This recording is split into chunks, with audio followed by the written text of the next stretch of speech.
ভাই, একজন ইন্ডাস্ট্রিয়াল ইঞ্জিনিয়ারের জন্য নেতৃত্ব গুণ এত গুরুত্বপূর্ণ কেন? নেতৃত্ব ছাড়া টিম ম্যানেজ করা যায় না। টিমকে একসাথে কাজ করাতে, সমস্যা সমাধান করতে আর লক্ষ্য পূরণ করাতে লিডারশিপ স্কিল অপরিহার্য। টিম ম্যানেজ করার কৌশল কি হতে পারে? প্রথমত, প্রত্যেককে তাদের দায়িত্ব পরিষ্কারভাবে বোঝাতে হবে। দ্বিতীয়ত, কাজের অগ্রগতি মনিটর করে সাপোর্ট দিতে হবে। আর তৃতীয়ত, সবাইকে এক টিম হিসাবে কাজ করার অনুপ্রেরণা দিতে হবে। যোগাযোগ আর সিদ্ধান্ত গ্রহণ কতটা ভূমিকা রাখে? অনেক বড় ভূমিকা। পরিষ্কারভাবে নির্দেশ না দিলে ভুল হবে, আর দ্রুত ও সঠিক সিদ্ধান্ত না নিলে সময় নষ্ট হয়, এফিসিয়েন্সি কমে যায়। কাজের পরিবেশে অনুপ্রেরণা দেওয়ার সহজ উপায় কি?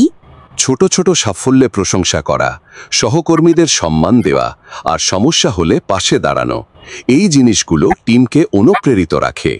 বুঝতে পারলা, নেতৃত্ব মানে শুধু নির্দেশ দেওয়া না, বরং টিমকে পথ দেখানো আর শক্তি যোগানো। একদম ঠিক বলেছ।